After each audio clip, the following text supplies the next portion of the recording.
Good afternoon. We'd like to start this meeting with a presentation from Medco, and then we'll do a blue zone right afterward. Fine. And then we'll go into our regular meeting. Thank you. Go ahead, sir. Just real briefly, I wanted to just provide a couple of comments. I provided a small packet of information, each of you, on your desk as you sat down, related to a story that was in the media today about a local business and some of their decisions in where to locate.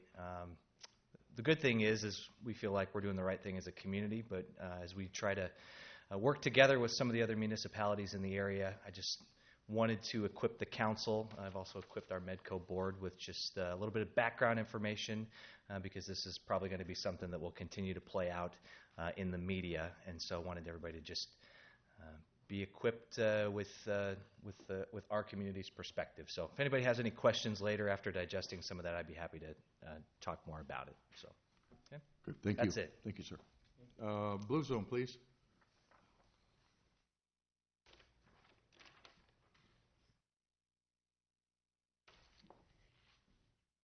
Good afternoon.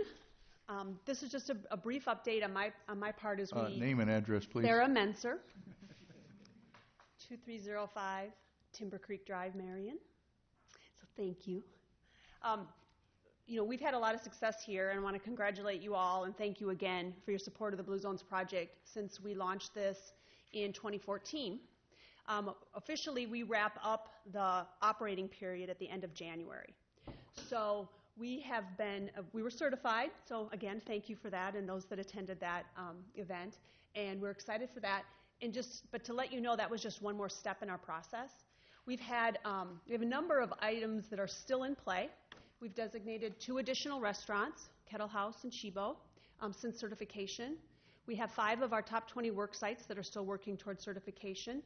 We have 2 schools within the Marion Independent District that are working toward becoming designated with Vernon and FMI. We just left this afternoon. We're in the middle of putting together a Safe Routes to School program for Marion Independent that is a conglomeration of Lynn County Public Health, CMPO, Marion Independent Schools, the planning department with Kesha representing, and we hope to have that ready to launch by the school year of 2016. So that is really looking at the traffic patterns between the buildings of Marion Independent and making sure those kids have a walkable, bikeable path between their buildings, especially when you have siblings that are dropping off other siblings and walking between. So that's in process. We're working on the active living plan that we're heading to that meeting as soon as this wraps up. Building school gardens. We're applying for some grants to help with funding of community gardens and Lau Park Food Forest. And we have a big event tomorrow night that I hope you all are attending, another free event.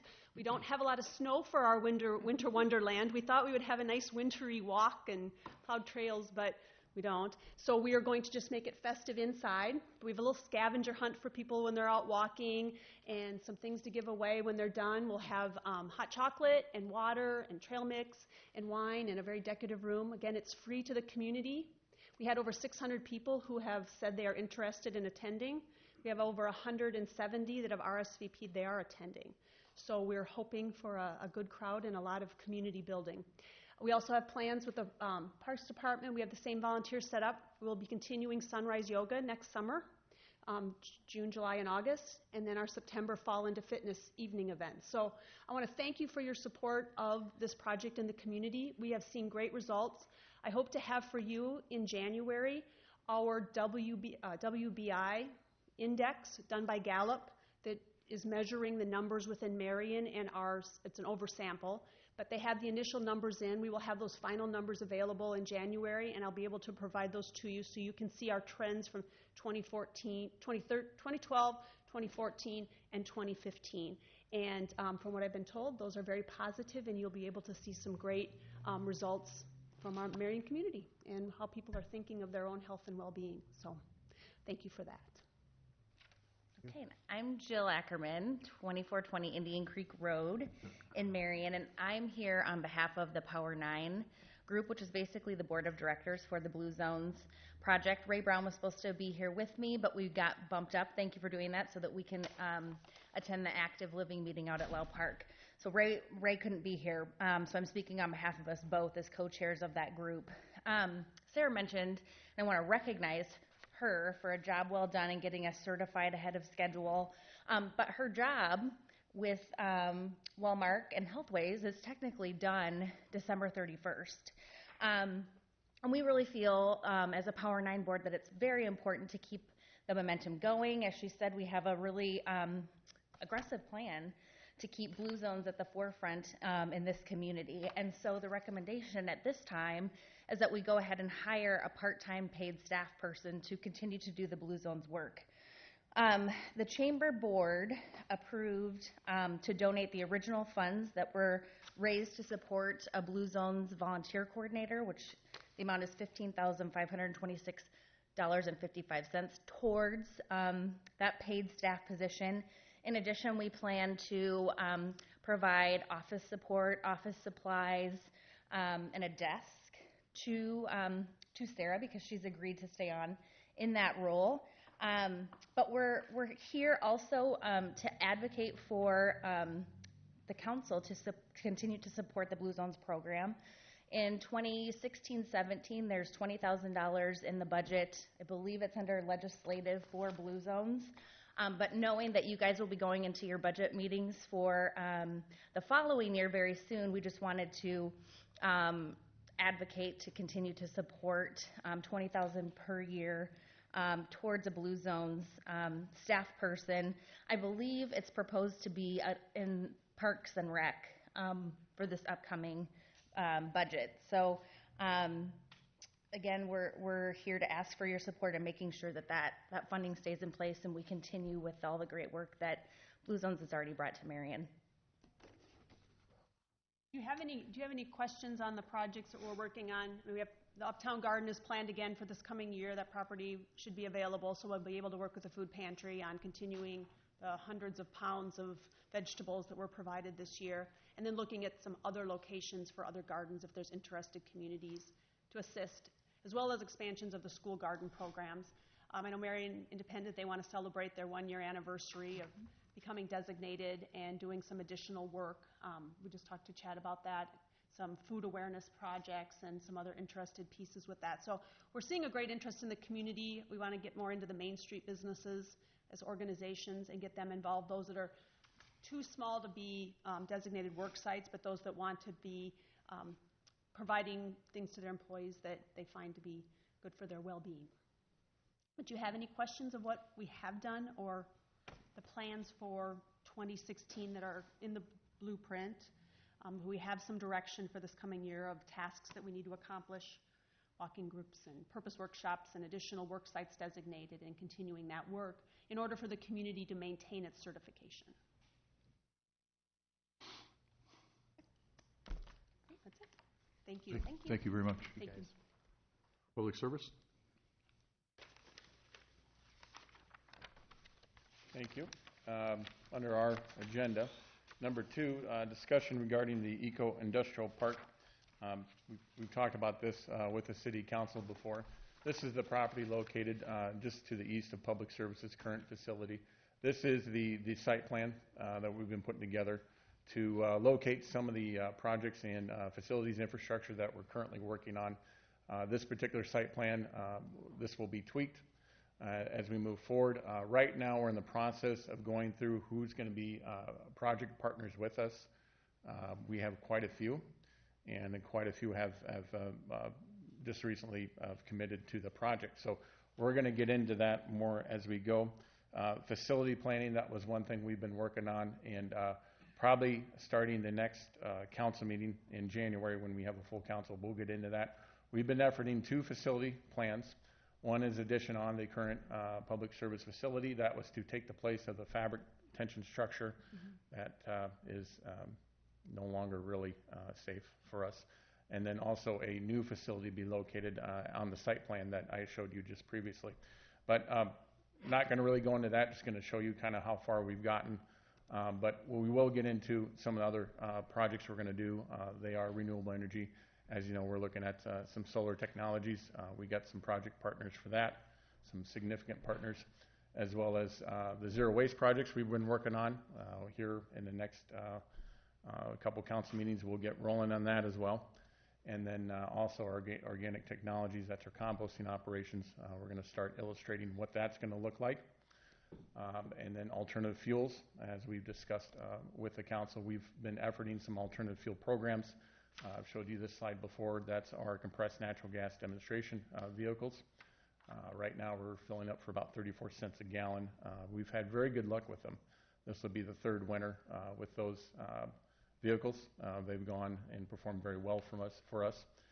Here about 2 months ago, I drove up to La Crosse for a meeting with potentially another project partner. It cost me $4.50 to drive up there. So in terms of a long road trip, we know it'll perform very well. Very pleased with the progress we're making. But with our alternative fuels projects, we're looking to incorporate quite a few different technologies: electric, autogas, which is propane, hybrid, as well as biodiesel and E85 ethanol. The reason why is that we have many pieces of heavy equipment that we still will need to run off of diesel, that being biodiesel. Those are our payloaders or end loaders or backhoes, things like that. Really don't have a good way to get those converted at this time to any type of alternative fuel. So what we'd like to do now, there's some programs that the state of Iowa has rolled out. One is the Iowa Renewable Fuels Infrastructure Program. That's a program to provide assistance in promoting biodiesel and E85 within the state of Iowa, as well as this one's through the USDA. This is the Biofuel Infrastructure Partnership Program. Both have significant quantities of funding in them. I think this year alone they have $10 million of funding that is currently unallocated, and therefore we want to take a look at these programs. Now, both of these programs are geared towards retail stations. When we're putting this project together, we felt that as we put this together, we wanted to have these assets available to the public. Now, we don't want to go in competition with private business, obviously, but we're looking to partner with someone that will provide that retail aspect for us, most of which we just want to look at getting the facilities and infrastructure in place so we can take advantage of the low fuel costs. And so the program commitments at this point, they've earmarked per location through the USDA $100,000 per tank and up to $120,000 for pumps. Same thing with the Iowa Renewable Fuels Infrastructure Program. That's $50,000 per tank, then $50,000 for pumps as well. So altogether, there's quite a significant source of funding. The deadline for submitting the application is December 31st of this year. So therefore, if the council is okay with this, we'd like to put a motion on the agenda to allow staff to go ahead and submit for funding on these programs. Again, these are just for the E85 and the biodiesel projects we want to incorporate into where we feel would be a good fueling facility. Another reason why is that you can't see that, it's not very good, but being a city, we can qualify or we can procure fuel at what they call rack pricing. That's wholesale fuel pricing. And just last week, I apologize you can't see it, but just to give you an idea, a gallon of diesel fuel costs the city about $1.20 to procure. That's much lower than obviously cost right at the retail fuel pump. But just by having the infrastructure in place and allowing us to procure it directly through either a DOT bid contract or a wholesaler, we'd save quite a bit of money, anywhere from 30 to 60 cents a gallon. Is this new?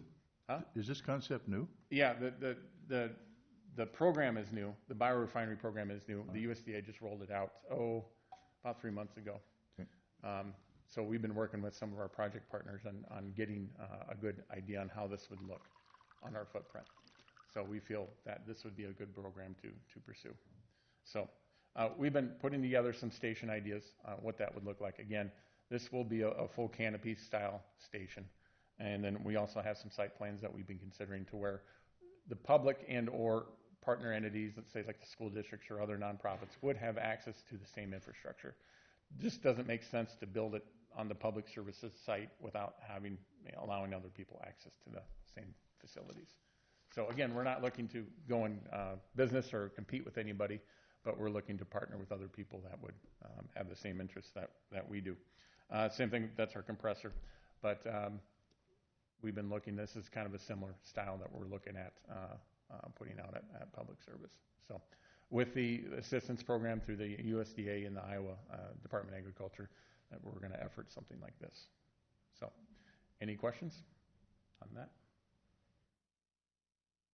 Ryan, just to clarify, I don't know, going through the presentation, if it was fully clear, that this would have CNG, E85, biodiesel, it would have Yep. all of those different types of fuel available, which would make it something that would be unique to the metro area. So it would meet our needs. It would provide opportunities for those other groups like the school that may contemplate switching over to that type of fuel, but then also have these other components available as well for the retail side. What we're finding out is that there are a lot of entities that use different fuel sources. They're not committed to one. And for example, some people do utilize propane around here, which is fine, that's great. But we can procure propane a lot cheaper than they can, and then they can partner with us to take advantage of that. Will this be able to sustain itself profitability-wise? Wouldn't need to maintain a profit on it to sustain itself. Just the cost savings, just for, even just within public service operations, it would sustain itself. That easily, it would pay for itself in no time. Profitability-wise, if you brought in a retail component, an O&M, what I call an O&M provider, operation maintenance provider, they'll come in here and they'll do very well. So The diesel fuel you're currently purchasing from, say, co-op, does Yep. that have road tax and all that added on? yeah, and so give you an example, like if you go to the co-op, it's going to be about I think their retail pricing is probably about $2.30. 30 cents of that is road use tax. So So $2 is really our cost. We can buy it for $1.20. Yeah. Does that make sense? So this station concept you're saying would eliminate all of that? Yes, correct. Yeah. Yep. So that's one of the big savings components. Yeah, is that we're taking the retail component out. And Yeah. when any city that's getting to our size, Cedar Rapids, whomever, even Limar District, they have their own fueling station there because they bypass that retail component and they realize that cost savings. So that infrastructure, having that infrastructure on site does provide some savings.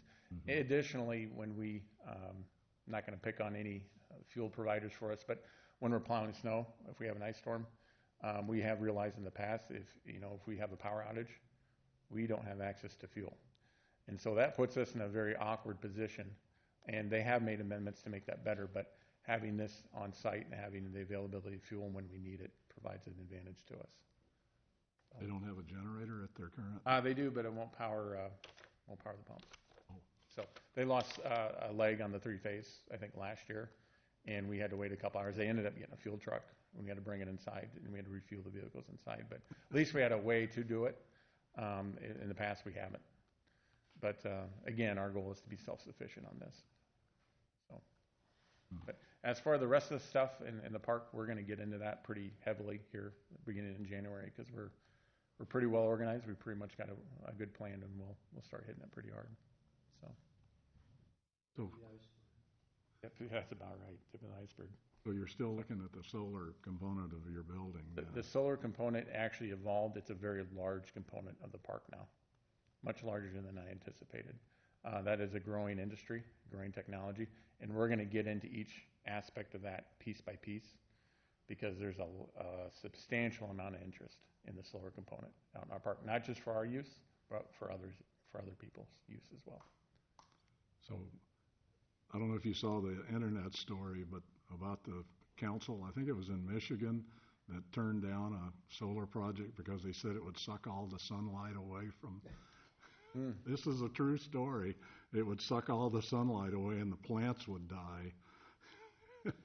Wow. Where? It was somewhere in Michigan. The council turned it down because it would suck all the sunlight away and the plants would die around the building. Wow. So that will not happen, I promise you. Yeah. Oh, my. That's, yeah. But there's a lot of questions about the projects we're doing right now, and so we needed to get it organized before we brought them to council. So we're pretty well organized right now, and so these will be easy decisions. Won't be a lot of hard decisions to make, and so we're pretty excited with who's coming in with us, and so it should be fun. I'd like to go back. You had a grant for December 31st, did you Yeah, say? and so one of the deadlines is for the USDA program, Biofuel Infrastructure Partnership Program. They had a deadline for the 31st of December. What do we need to do to? I just got to fill out the application, and then if the council's amendable to it, I'll just put a motion on for the Thursday agenda. Thursday? Directing Okay. staff to do so. We have to do that to really apply for a grant. So it'll be on the agenda Thursday. Be on the agenda, direct the staff to do that if this seems like a good project for us, so. What is the possibility of you having an overage of fuel? What do you mean? Well, if you had more than what is required for city's use, would you make it available to like Springville or? Yeah, part of the project that we've been working on is bringing other people into the project, allowing them to utilize these resources, because it doesn't make sense, again, for us just to build this infrastructure and not incorporate cooperative use around the region. Therefore, it could be profitable. We are building this, well, it could be. We want to be careful. But, yeah, there's a lot of interest in this project, a lot of interest. Thank you. So.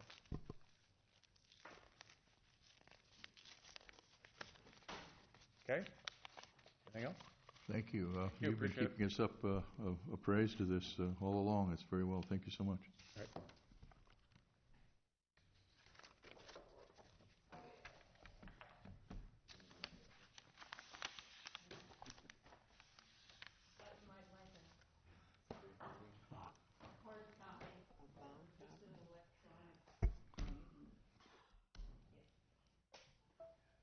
Good job on the interview yesterday. Oh, thank you. 10 o'clock was much better than 6 o'clock, that's for sure.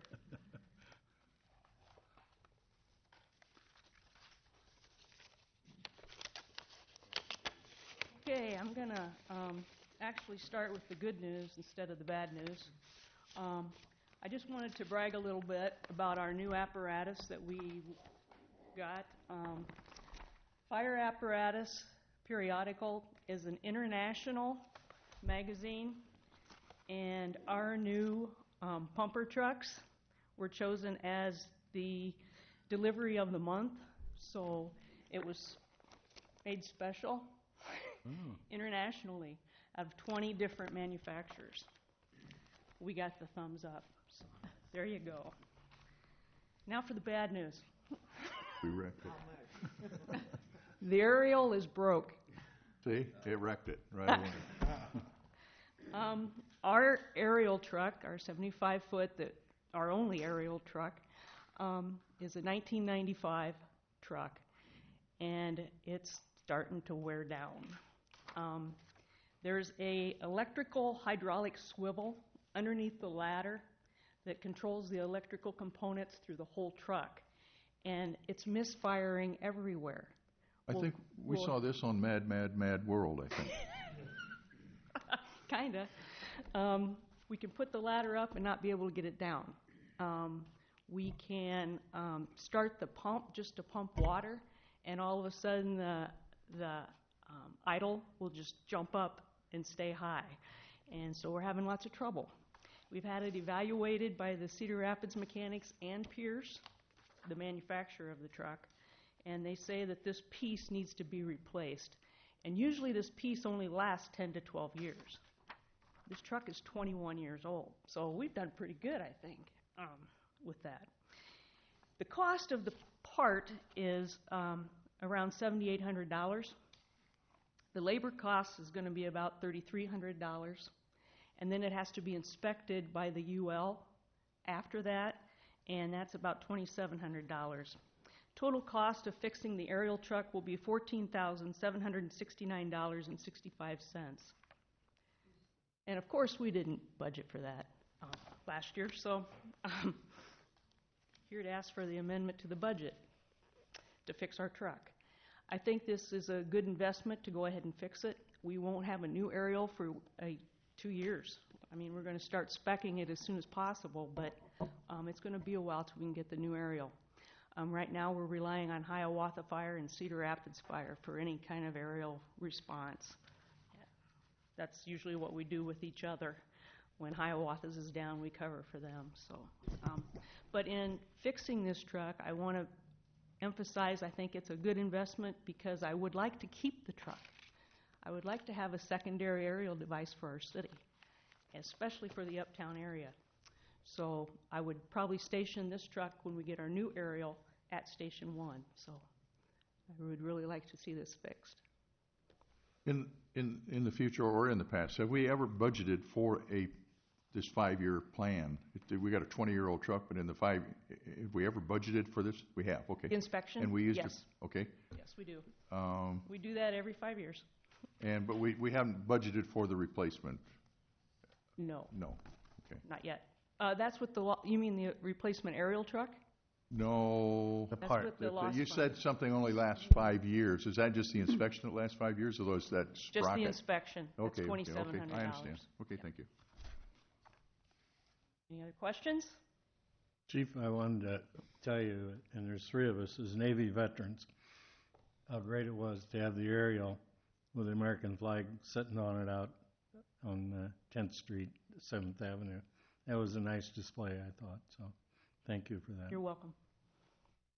So is this budget, is this before the end of the year, or is this for, I would like it repaired as soon as possible. Yeah. Right now, it's out of service. so you're not talking about the budget process in January? No. You're I'm wanting it talking to an now. amendment to this year's You take budget. up a collection? I got 15 bucks. The good news is it's happening in December and not in May, when you've only got, 6 weeks of the fiscal year left to try to figure Right. out what you have to do to pay for it. So we have some time to make some I adjustments. just wanted to make sure you were wanting it now. Yes, now. Okay. And what's the timeline to fix it? They could get it in as soon as I can tell them we got the money, pretty much.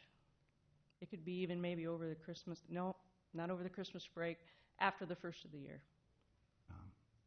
I forgot the factory closes down for Christmas break. So it could be completed?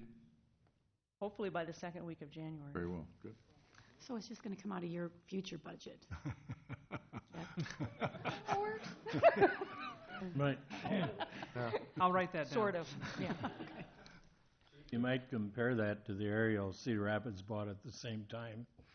It's been out of service Yes. for how long? It's been out of service for over 5 years. Right. Yep. I mean, we've taken very We good bought it care the of that same unit. year. That's correct. Did they damage theirs? They tipped it over once, and I don't know really what happened to it, so. Don't do that. No, that's exactly right. Gosh. Oh, my gosh. So It was in from an ice storm. Thursday, I can see how it happened. It was in an ice storm, so. so on Thursday, we'll have a motion to increase the budget then? It'd actually be a motion to approve the agreement with Pierce for doing the repairs. They gave us a contract proposal that we'll do. Usually we'll just hang on to that, and then when we do our actual budget amendment towards the end of the fiscal year next year, it'll get included with that. Okay. All right, thanks. Thank you. I like the good news better. Well, we're saving on the inspections. Yeah, that's true. 5 years. Jeepers. Yes.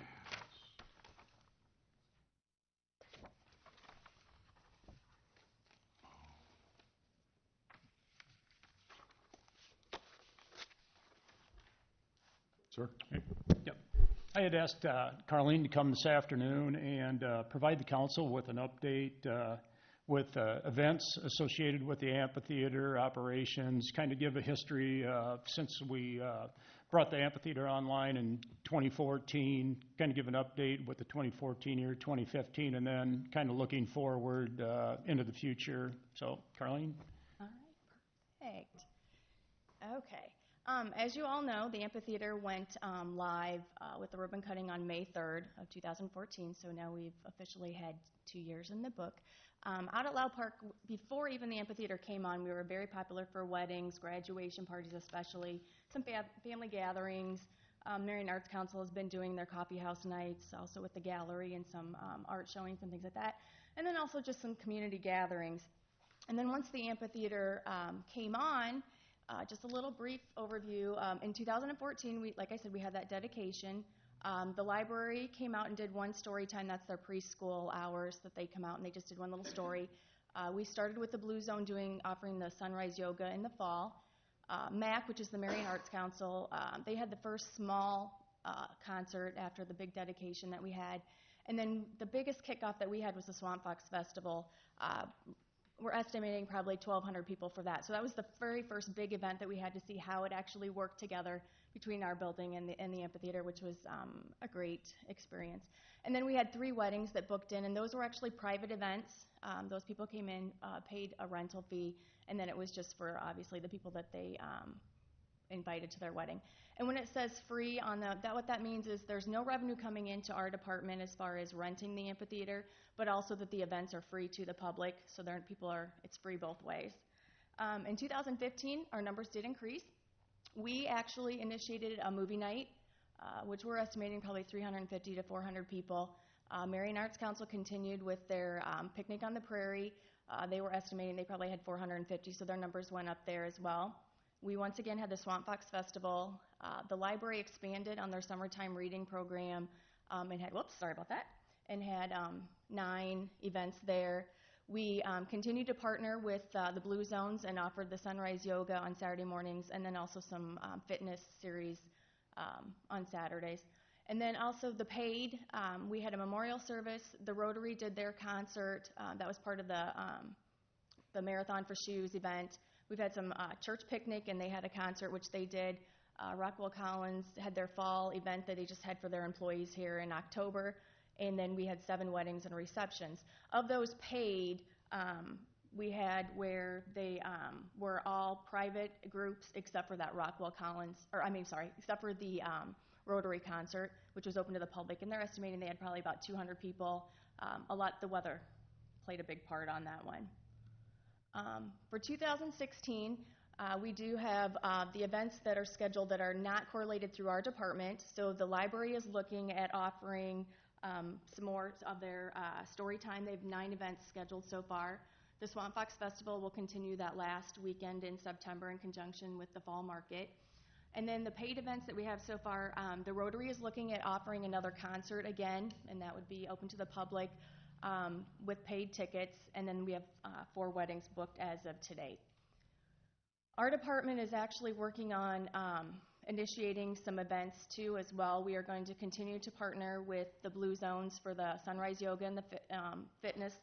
There's 17 events planned right there for that. And then we're also doing the movie night, and we're going to add a second movie night to that. So we'll be doing a movie in, I want to say it's June and August.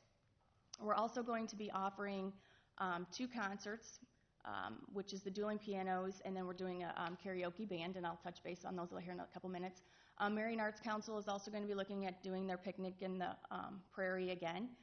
And a little bit about that. That's more of acoustical groups. It's kind of their coffee house nights, just expanded and moved out.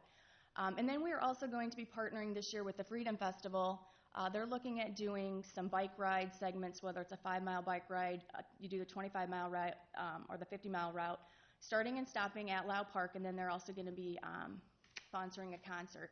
They'll be covering the costs for as far as the concert, the music, the sound, and things like that. We will be providing the amphitheater of Lau Park for that. Just to give you a little idea, when we were talking about having the 2 concerts, we actually, and of course on this one it shows it makes it smaller, so I'm sorry that there's writing on top of each other, but the bigger screens actually showed better.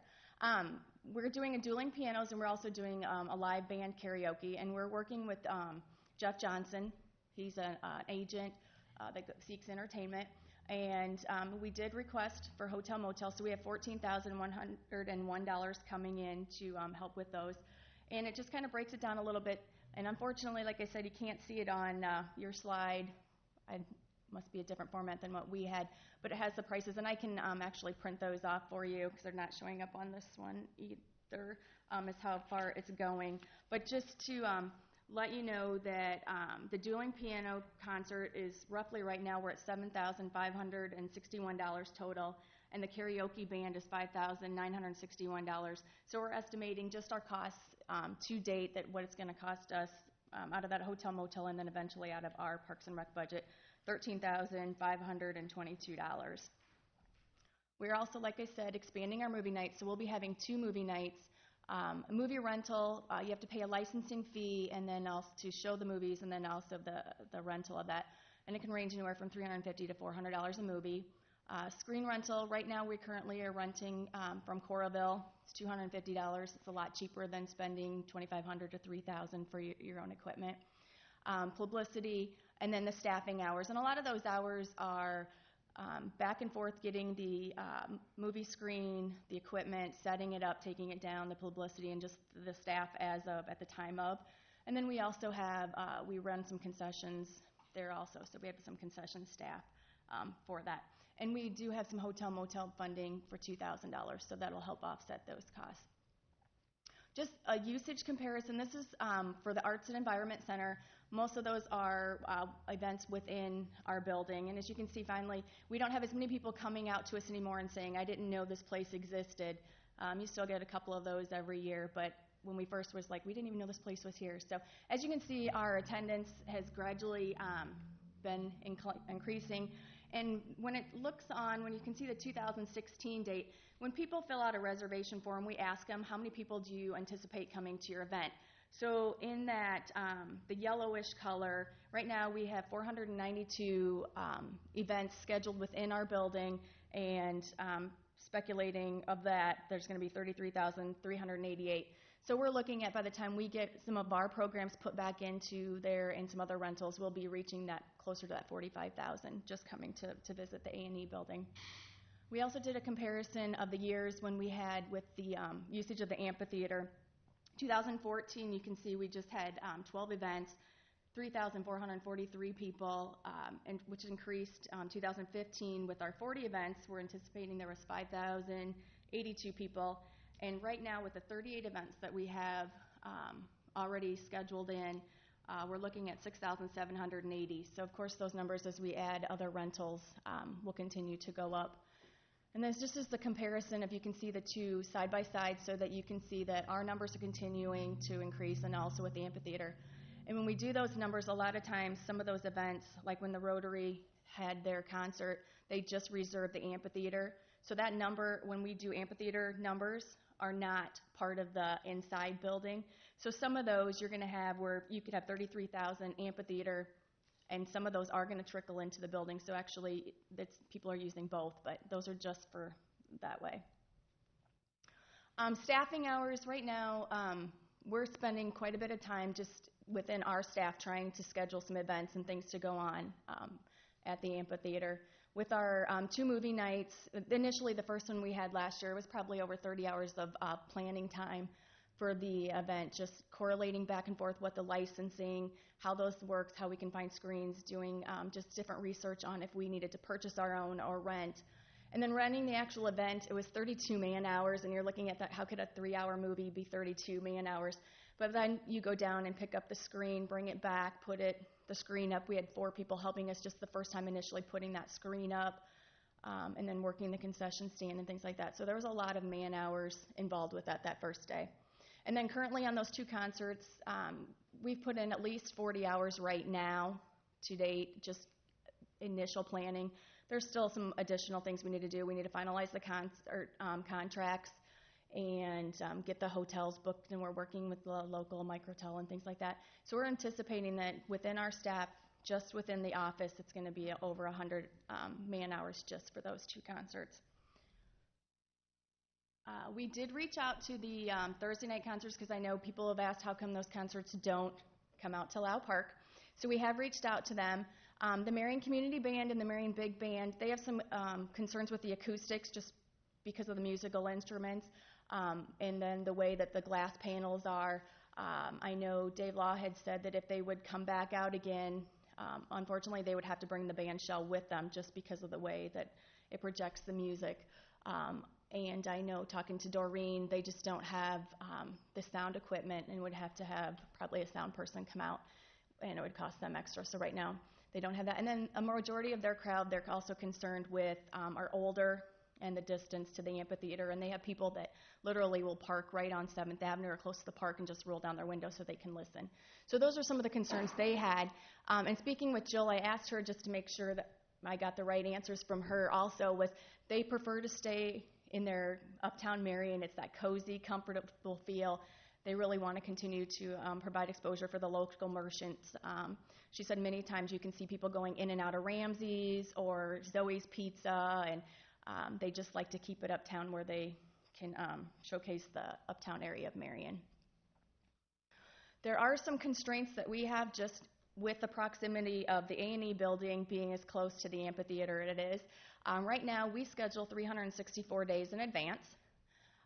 It's a popular site for graduation parties, especially the months of May and June. So we run into a lot of our weekends are booked. We can have up to 10 graduation parties on a weekend when we have the two buildings going. So when you're looking at amphitheater events, you're going to start looking at Monday through Thursday, just for those months, because that time is just such a popular. Also, another issue that we have is just with the amphitheater being so close to the building, if you have a concert going on outside, you can't have something on the inside just because of the noise. So if any of you have been out for Swamp Fox or some of those larger concerts, if you're inside, you can still hear it pretty good. So, and then the other thing is, and everyone knows, we have 79 parking spots. So a lot of times we're on the grass. So some constraints we have right now is parking, but we are looking at adding another with parking lot on that south entrance, and we're coming in from Irish Drive. So depending on budget costs, what size that parking lot will be. So that'll help alleviate with some of that. But just with those two facilities being so close together, it's hard to have two large events going on at one time. A couple other things when we were talking to groups and performers, there's no permanent restrooms or changing area in the back. I know we were looking at having some outdoor plays going on, and that was some of the things they were saying, that there's just not a changing area. And then also the lack of storage for their production. If they wanted to put a play on, they wanted to put their props and set everything up. And as you guys know at Lau, once you're in the amphitheater, it's all outside, so it wouldn't be protected, and trying to find some place to store that. So those are just some of the limitations that we have right now. We did speak with Sharon, who actually works for VenueWorks, and they manage the U.S. Cellular Center, the Paramount Theater, the McGrath Amphitheater, so that's why we reached out to them. She was very helpful with, if we have questions, she'll help us out a little bit. What VenueWorks does is they do everything. They run it from staffing it, the finances, the whole gamut. But with them running the McGrath Amphitheater, she's saying it's a conflict of interest and that they would not be able to help us if we wanted to look at that firm for doing that. What she was strongly suggesting was, because the amphitheater and the A&E building are so close together proximity, that you would be better off having an event coordinator, whether it be someone at Lau Park or eventually looking at someone more citywide for other events that we have going on, but that could actually work very closely with our department as far as scheduling going, because, as I said, you can't have two big events going on with the sound and things like that. So she suggested that person that could really just promote those events and really strongly focus on that, and not the whole Parks and Recreation Department and trying to do aquatics and the pool and everything on top of that. So those were just some things that she was saying. But however, being that she lives close to Lau Park and a Marion resident, we can still call her and ask her some questions and for little guidelines to help us out. Some things to consider, the amphitheater is a great addition to the park. Love it out there. Some things that we need to really think about is the time commitment that our staff's putting towards that. Feel that we need to bring someone on that can help with that. The expertise to run those events and promote those.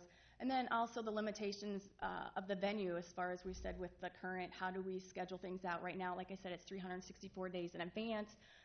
Also our parking issues and things like that. So, any questions? The two concerts that you talked about, you're putting together, are those free of charge Yes. to people? Mm-hmm. Mm-hmm. And you're bringing people in from outside? We are. I believe when we were speaking with Jeff, the dueling pianos are all, he's looking at two different options right now. There's a couple guys here from Iowa, or they'll be bringing someone in from Chicago. And then the live karaoke band actually is a group out of Chicago. So they'll be coming in and they'll be staying in the hotel, so that'll help boost that a little bit, give it back that way. But I just had a question about when you show a movie, do you have to pay a fee to show a movie? Yeah, that's part of that licensing, that $350 to $400. It's the rental of the movie, and then it's also the licensing just so that you can show that movie to it's for Disney or the company. Yep. Well, thank you for all that information. And I've talked with Mike before and Lon, and I think everybody. I've always thought that, this is such a significant investment that, we do need to utilize it for more than weddings. And I'm glad to see that you're doing that.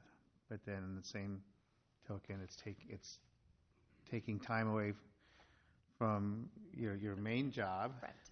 And I think it is worthwhile to consider even a part-time event coordinator, someone who just focuses on, helping the community fully utilize that asset. So it's not just a place where people have weddings and, there's nothing wrong with the weddings, but I think we envisioned when we all supported that project. I think people envisioned that it would be, on a Tuesday night you could go there and watch a play, but there's limitations and it's taking a lot of your time. I think it's worthwhile to explore what can be done about having somebody be that would be their job, is to coordinate programming for that facility. So it's evolving, I can see. So we all kind of knew that it would take time to figure out how it's working, what's going to work, what's not going to work, and so there's nothing wrong with us taking our time with it. But it's something to consider as we move forward, I think. And the good weather months are so short to begin with. And the rest of the time, the rest of the year, it's sitting unused because of cold weather. So you want to really use it and utilize it fully during those good weather months. So I agree with Nick. I would like to see music, performed out there, and I wouldn't mind paying for it, paying a cover charge. But do you think that's realistic that we can even do that with the other buildings so close and the events that are being booked? Do you think? You would have to, if you were going to do a concert, even if it's like when the Marion Arts Council does their smaller events like that, you would still need to have either something outside or it's inside, or if it's the outside group, then utilizing the inside. But as far as a meeting or another group using the meeting rooms, and then you're having a small concert on the outside, just because of the sound, even with the new parking lots, it's still going to be a sound issue that way. But I think it'd be, great to have, like Nick was saying, like Tuesday nights you go out, or like you said, we did talk about you would have to fence in areas, but it's logistically we can do that. The Rotary was the first test for tickets, and I think with them wanting to do another concert this year, still give it a go, even though they only had 200 or so people. Like I said, the weather played a big part, so it'll be interesting to see again when their concert rolls around. Are there grants that could be applied for? And again, this would be a reason to have a coordinator who would, because I know grants take a lot of time to apply for, so we wouldn't, expect you to be taking your time to do that. But are there grants that would be available for programming? I know in the like past, Iowa Arts Council? Right. Marion Art, I know our Arts Council in the past had done some grants for some of their concerts that they had put on. So it's just researching those and the staff time to put those together. But yeah, that's something a coordinator could do. Looking at the pricing structure, is there a pricing option or structure for nonprofits? A lot of our arts organizations in the community are nonprofits, and to encourage them to come out and put on a play or whatever it is that their organization does, to sponsor a program out there. How does that work? Because it could be pretty cost prohibitive for them. And actually, yes, our park board put into a policy earlier this year where nonprofits can come in, they can fill out an application to ask to have some of that fee either 50% off, or there's a percentage, and Mike will review those. And then, so the Rotary actually is a nonprofit that is granted, they'd asked for a reduced fee, so they were, it was 50% is what they paid, so. Okay, good. Thanks for everything you're doing to promote that. I do hate to rain on your parade. But I don't think this was what George Lau had in mind when he gave this land. I think what he wanted was a place where people could go and commune with nature and not have all this activity going, because you can't find any place that's any distance from this and it's quiet. If I could comment to that, we had both Katie and Alice Lau, and right in the front end of the beginning of this project. They were 100% in support of it. Even with the amphitheater, it is still the passive side of the park, and as the rest of the park builds out, we have almost 80 acres still to build out over there, and that will provide for that natural setting, more of a passive side of the park. But they were 100% behind the project. Katie Lau was on the committee, on Yes, the she was. amphitheater committee. Yes, she was. But the whole thing being, when George gave it, it was an idea to have a quiet place. And I worked on finance on that, and that was what people understood it was going to be, so.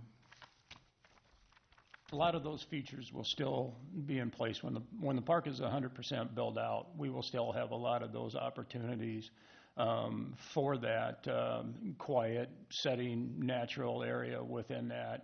Within the Lau Park Master Plan, it provides for all those features. Okay. Is there an updated master plan currently?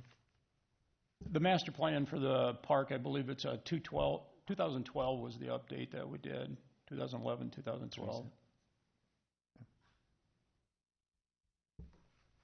Thank you. Thank you. And like I said, I'll get you an actual hard copy, or we'll make sure you get a copy with the. It showed up great on my end. I'll blame James. Thank you.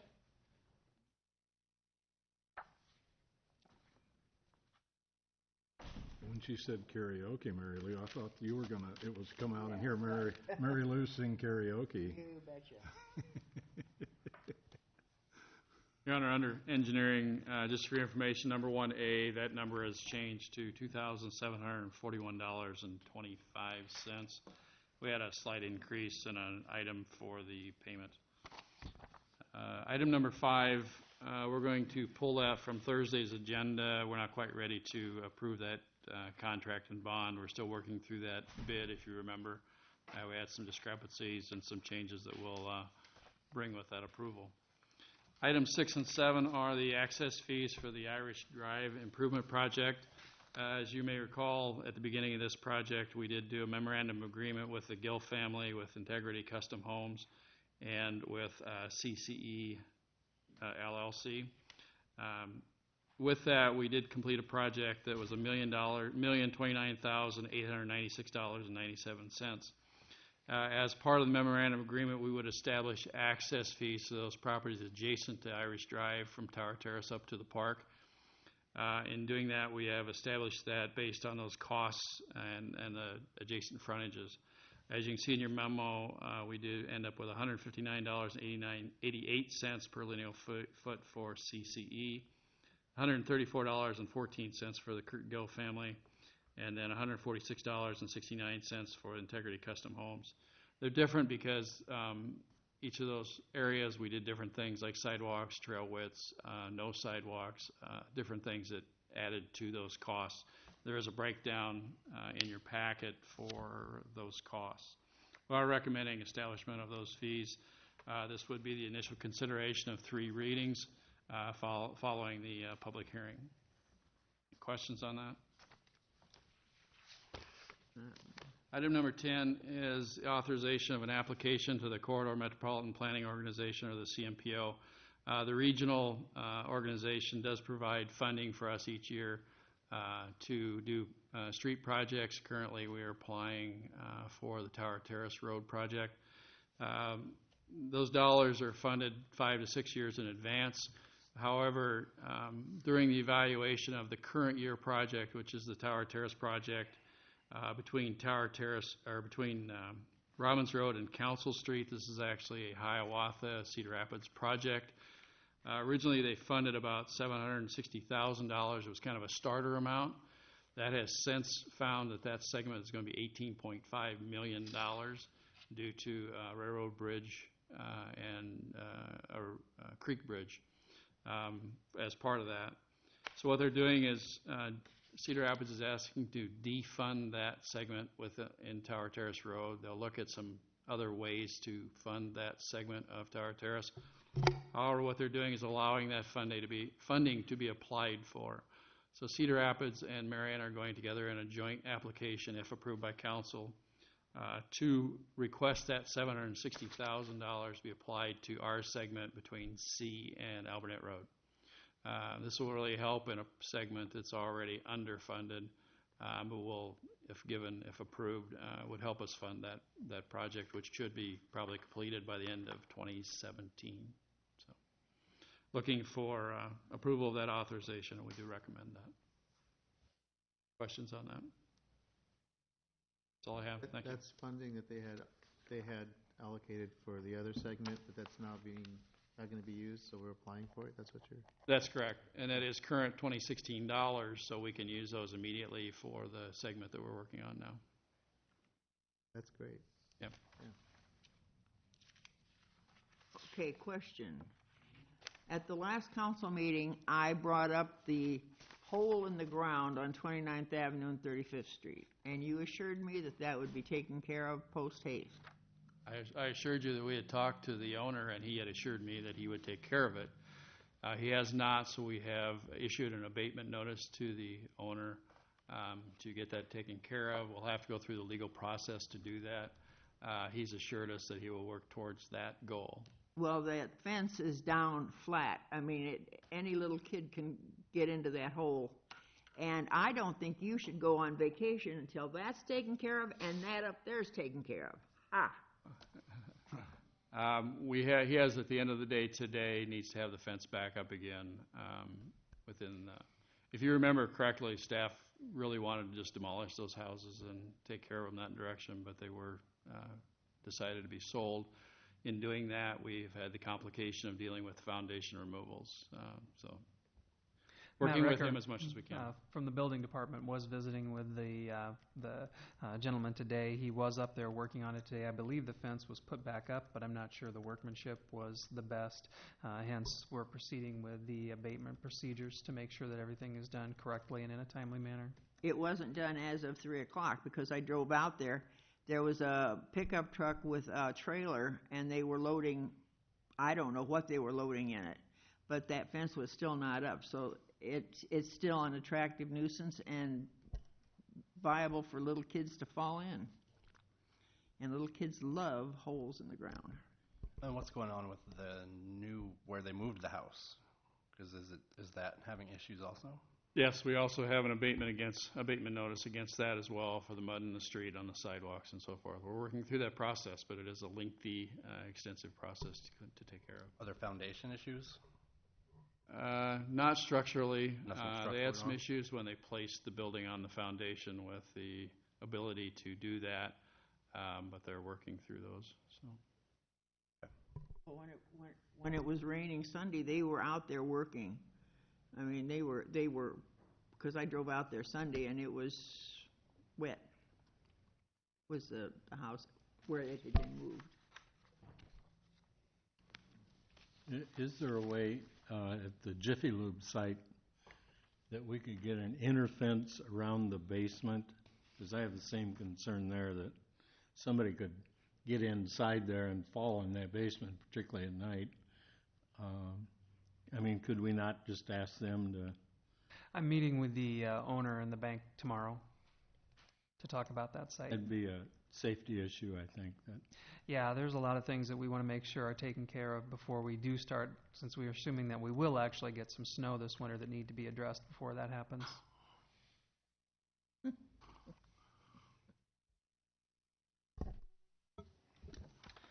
Item number 2A, this is the plat of survey for Waldo's Rock Park. We're hoping to get this taken care of and get the transfer to occur before the end of the year for Mr. Morris for some tax reasons. The plat of survey, I did just get it right before the meeting. I didn't print it off, but I'll have it available on Thursday. It is complete, so we'll have that on the agenda, so we'll be able to create the lot to allow the split, and then, of course, we'll get to the attorneys to get it transferred over to the city. Items 3 and 4. This is a partial demolition of the house located at 1190 9th Avenue. It was owned by Lou Schlotterback for most of its recent history. This is just for the garage on the north end of the house. It's a late 1930s addition. It's coming down one way or another. We'd like to take it down with some control rather than having it come down on its own with the rest of the house. This will be, they are requesting a variance to rebuild that garage. It's on tonight's agenda at 7 o'clock for the zoning board. The Historic Preservation did recommend approval of that demolition. Number 5, this is a receive and file for a voluntary annexation petition. We have a developer in town looking at property at the corner of East Robbins Road and Albernet Road for a senior facility. It's approximately 60 acres. This will be an 80-20 annexation. We do have to bring in a small county subdivision right there on the corner. So I think it's 12 lots off the top of my head. So we have a few voluntary petitions, I think, in that annexation. But we'll be able to take that as an 80-20. Again, it's about 60 acres, and this will be I think it's a 120-unit senior facility that has an assisted component, an independent component, an assisted component, and a skilled nursing side component. So about 120 units total, I believe. And item 7, this is the contract with Shoemaker Holland for $8,500. This is just for work to generate the cost estimates for 10th Avenue sidewalk along 7th Avenue, along 7th Avenue and 10th Avenue out to from Hy-Vee to Walmart approximately. This will be, we'll get the cost estimate so we can submit to the, for regional funding. There's about $4 million left in funding, and we're just going to prepare that cost estimate so we can proceed for that grant by, I think, January 8th or 9th first time next year. So that's for $8,500. Any questions? Thank you. I just wanted to give the council a quick update regarding the Marion Airport Commission. One of the things that we discovered when we started assembling names for it is that because this was not one that was included with our regular board and commission forms for people to check, people were indicating their level of interest in a variety of ways. So we're just trying to get all of the names compiled, and then our intent would be to provide the list of all the names to the council tomorrow so you can see who's interested in being on that commission and provide some feedback.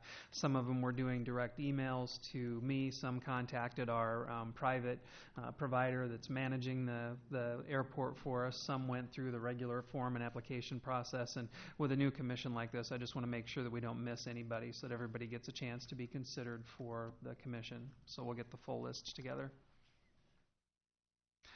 Number 2 is a right-of-way purchase agreement for Winslow Road.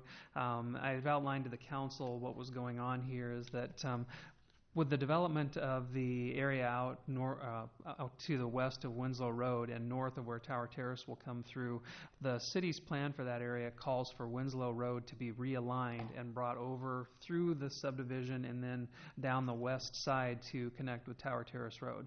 Because we're requiring that, we're also requiring the developer to dedicate a lot more right-of-way than they would have been required to do with just a simple subdivision street. And so the city has to acquire that right-of-way from them for the additional road. As an example, because of the classification of the street, they have to have a much wider curve, so it creates these little triangles in the corners that really aren't usable property. At the same time, instead of the road requiring a 60-foot right-of-way, it requires a 66-foot right-of-way.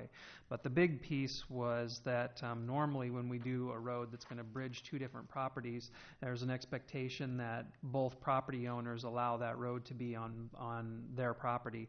On the west side, the Linmar School Board would not allow it to be placed on their property, so we had to shift the entire road to the east, and the developer is not required to provide us that right-of-way, so we have to buy that from them as well. The only other components to it are some demolition costs for the preparation of the right-of-way and some asbestos removal related to the removal of the old farmstead, since that's on the right-of-way itself. So the total agreement ends up being around $330,000 to acquire that. We are looking at a closing for that next year. I don't have the actual agreement here with me yet because we're still waiting for the legal descriptions for the property that we need in order to complete that. Of that 360, how much is the asbestos? The asbestos was a little over $4,000 for that abatement. And then we'd already discussed the Blue Zone sustainability. The only thing I would note that they didn't really come out in their presentation is that when we started the Blue Zones process, the council made a commitment to $20,000 a year as local match for funding for that project, and it came out of the legislative budget. Mike does have it included in the parks budget as a request for next year. That's something that we're looking at continuing through the end of the Blue Zone period, which would be a 2-year agreement. At that point, after the end of that 2 years, that's when the state's licensing agreement to use the Blue Zone terminology, access to all of their data, and everything actually expires. So we would use this period to determine what and how we're going to continue to do that effort going forward. But to give you an example of the type of things that we would expect to see done, part of the Blue Zone process would include things like training our building inspectors. Because, for example, one of the things that they have found is that just the simple design of a building, if you're building a restaurant that has a buffet in it, can impact how much people eat, but also impact your profitability because they're still paying the same amount even if they eat 30% less. So the restaurant gets a better benefit to their bottom line. But we need to have our inspectors and everybody trained on those types of things so that when someone comes in with a plan, they can review that and provide that type of input as they're reviewing that plan for that restaurant. So that'll be part of what this person would be expected to do, is to make it easier for the community to have that knowledge and help people make those choices going forward. Then number 4 is simply an acknowledgement letter. Marco Holdings. Marco is our contract information technology service provider. They've been acquired by another company, and they sent us a letter asking that we acknowledge that they have been acquired by another firm. Same contract? Our contract will not change. Very well. You know that what Sarah mentioned about the garden, the city garden? You know what would be a good location? Right across from Country Kitchen. Think about it. Right now it's supposed to be a roundabout, hula hoop, but that would be a good location for a garden. Thank you. I think that I got to thinking about the Blue Zone. I think that we were preordained to be Blue Zone because we are on the corner of happy and healthy. And I think that was a done deal. So here we are. Okay. Anything else? Your Honor, because I've had 3 calls today and I need to know an answer, and Mr. Hoskins, I would ask, we're going to be interviewing 4 candidates for the city council on Thursday, and the question that I've been asked is, if the council were presented a petition to have a special election, what's the time frame of that after we appoint, and when does that have to come in? How many names have to be on it? Those are the kind of questions I'm getting, and I don't have any answers. It's spelled out in the code. I can put together a memo for you. I don't know the exact number of signatures, but could you tell us? Can fill could you that tell in. us Thursday night? Yeah. Okay. Sure. Yeah, Wes had contacted the county for that information. I don't remember the number of signatures, but I believe after the date of the appointment that it's 14 days for the petition to be submitted. We'll double check with Wes and see what the number of signatures was. It was a little over 500, I believe, but we'll verify that. The only thing I was aware of, I told him a special election is about $19,000, and I think I'm accurate. Closer to 24. 24, okay. Do the signatories pay for it? Nope. Nope. Wow. All right, thank you. Dismissed.